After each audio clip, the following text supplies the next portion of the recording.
Riverman fans, I'm Jason Ruff, joined as always by Riverman head coach Jan Jadell. It's time for another edition of Coffee with Coach, presented by CXT Roasting.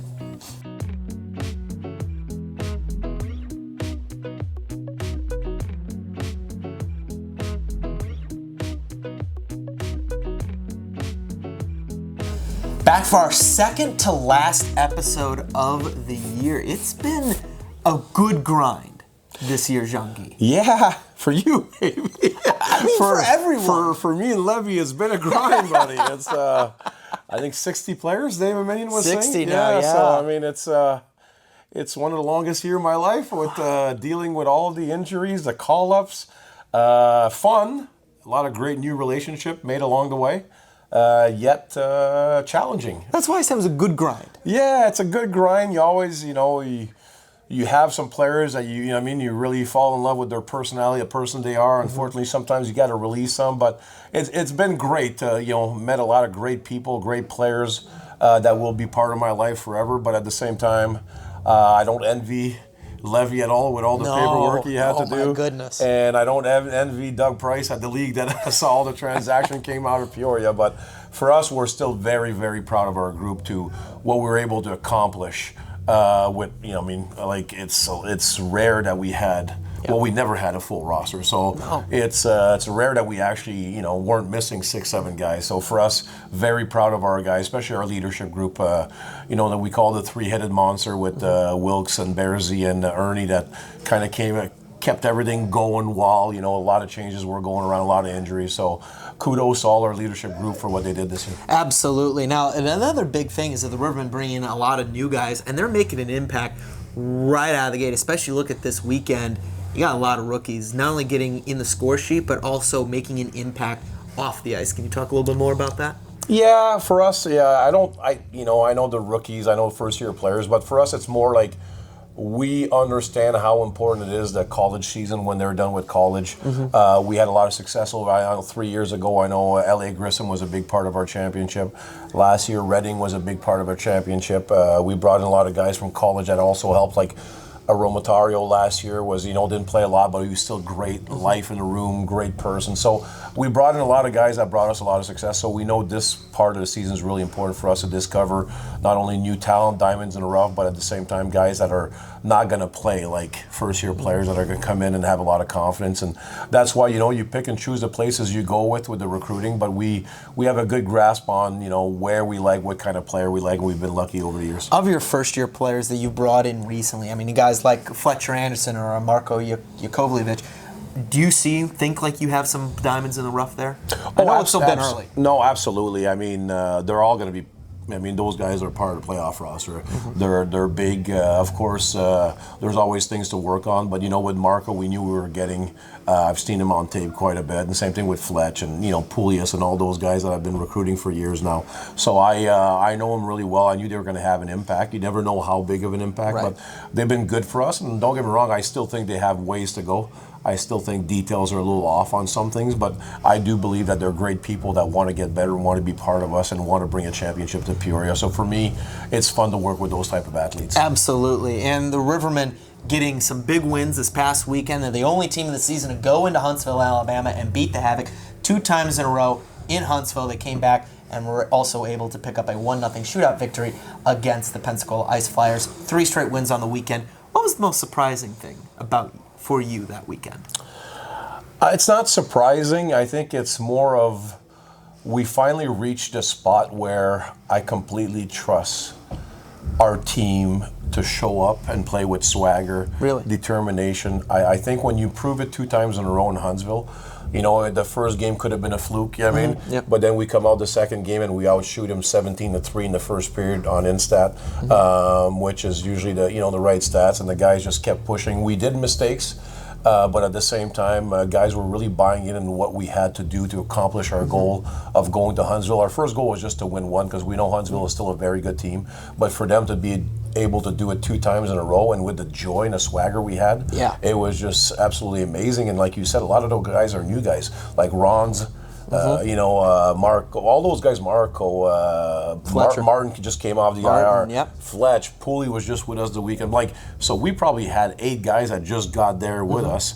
and I thought they played amazing hockey and very confident hockey, and it was fun to watch too. Just to hear them in the locker room how excited they were about playing together, and we always every weekend's a goal, every weekend's a playoff series, and we're able to win it, so it was big for us. What was the most striking thing, at least to me, was how different players stepped up on different nights. Like on the Friday night, it was the big three, the triumvirate. It was the Bears, the Wilkies, the Jordan Ernst, who led the way for Peoria. It was Colby Muse shutting the door on the Havoc. But then the second night, it's you getting scoring from your depth scores, and the third period, when the game's tied, when Huntsville's finally able to find that tying goal in the third period, midway through, game's on the line, it's the rookies who step up and basically bring home the W. Yeah, for me, I don't see, I understand depth scoring when you're in the high levels like the NHL and the AHL, but for us at our levels, you're trying to find really 9, 10, 11 forwards that can all play and can all score at any time while playing the right way defensively and in all three zones. So for me, depth. I expect Flesher to score. Right, of course you expect it. I expect 7. Ferrandino's been one of our best D the last 3 weeks. He's so poised with the puck that I expect him to do things like that. So, are we happy that we had 6 goals? Yes.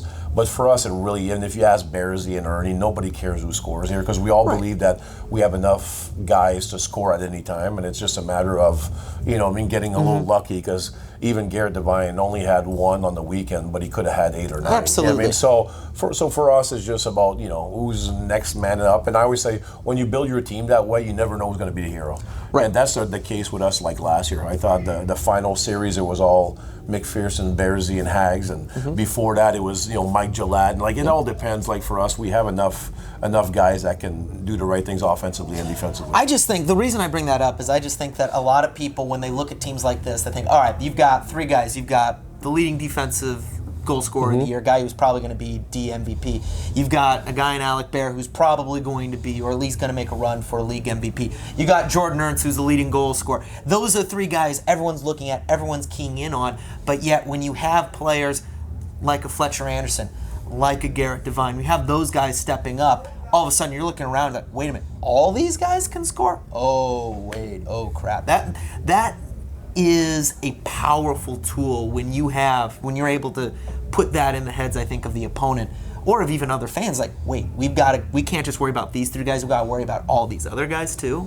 I think that's potent, and we definitely saw that last week. Yeah, we did, and that's what all the good teams in our league. You look at Huntsville, they got 3 great lines that can score at any time. You look at Roanoke, they got 3 great. So all the top teams have all those 3 lines that can score at any time, and for us, we believe even if we say that there's a 10 forward or 11 forward that's playing that night, we know that Jimmer was our 10 forward on the first night, and Jimmer had 50 points last year. So for us, it's really you just look at it as when you go out there, do your job, play the right way, play the Riverman way, and we'll be okay. So, but it is nice. I think it's good for the confidence of guys that didn't score lately to kind of get their first goal at a pro level or feel good about themselves doing it, and it was impressive in a lot of ways. Like people don't know, 7, the last game in Pence, he was sick as a dog. There's a lot of things behind the scene that people don't know that we see, and it was impressive. I thought we had a bunch of Warriors this week, and it was fun to watch. Speaking on J.M. Piotrowski, how much of an impact did his fight right off the hop that first game on Friday?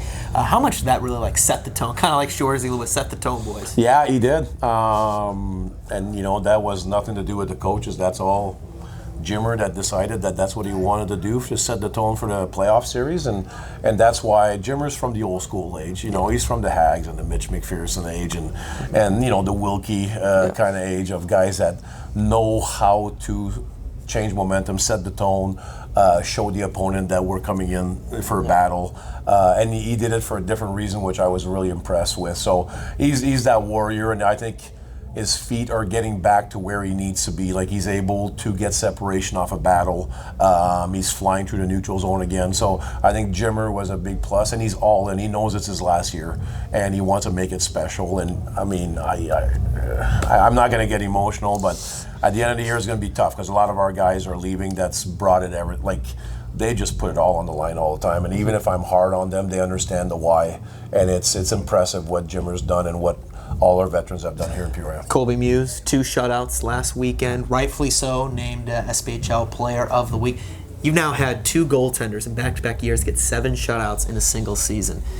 1, how impressed were you with Kobe Muse this past weekend? And 2, how much of the fact that the Rivermen have had goaltender success the last couple of years goes to Eric Levine, who's sitting off camera in the other room there?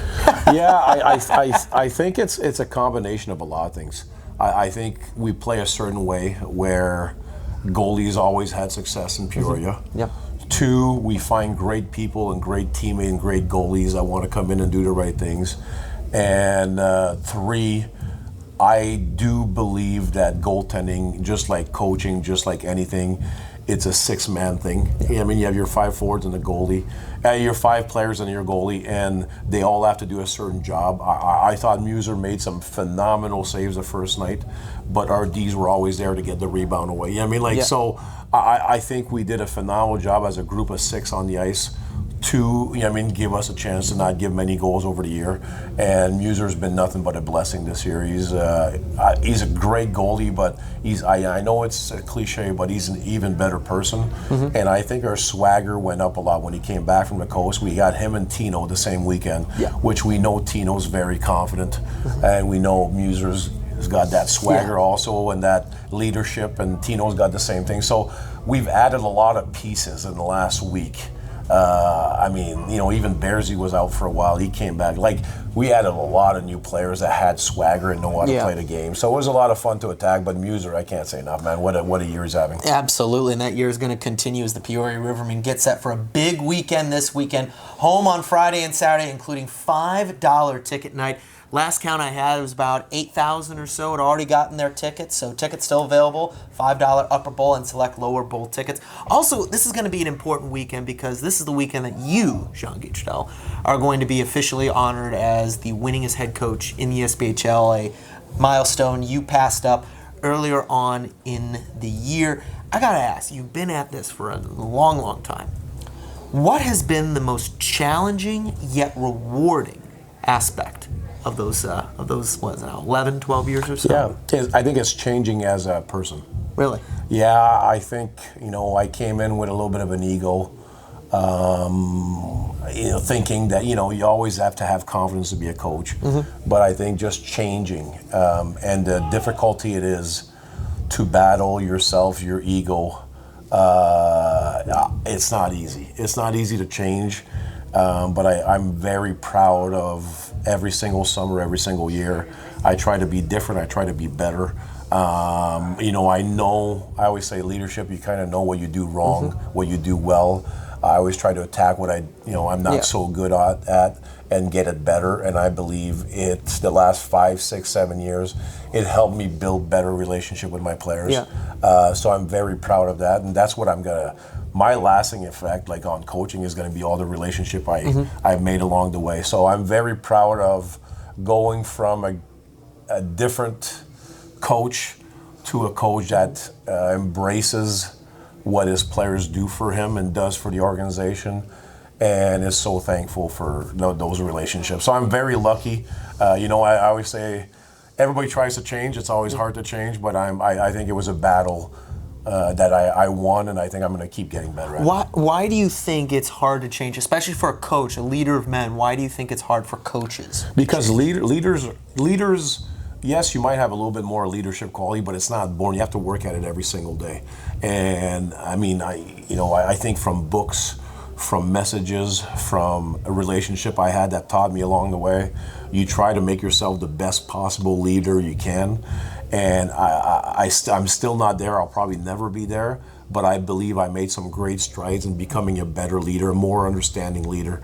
And for that, I'm proud because, like I said, it's not easy. Right. It's an everyday work. It's just like you're working as becoming the best coach, X and O coach. You're trying to work the best you can and become the best leader and the best, the best at everything. And it's always a challenge, but then it still is today. But I'm very proud, I'd say, in the last 7 or 8 years that I really built some really long-lasting friendships and relationship with players, staff that are going to last forever. So I think I think it was a challenge for me at the beginning, but I got a lot better as we went on, and hopefully I can keep getting better. And obviously, it's not just a single linear path. I mean, there's going to be ups and downs. Like you were telling me the Olympic quote, everything's all in threes. You're going to have one really good day. You're going to have one day that's just average. You're going to have one really bad day. And as long as you're at that 3 days or so, you're in a pretty good spot. Yeah, but I think, honestly, Ruffer, when you work so hard at becoming the best person, coach,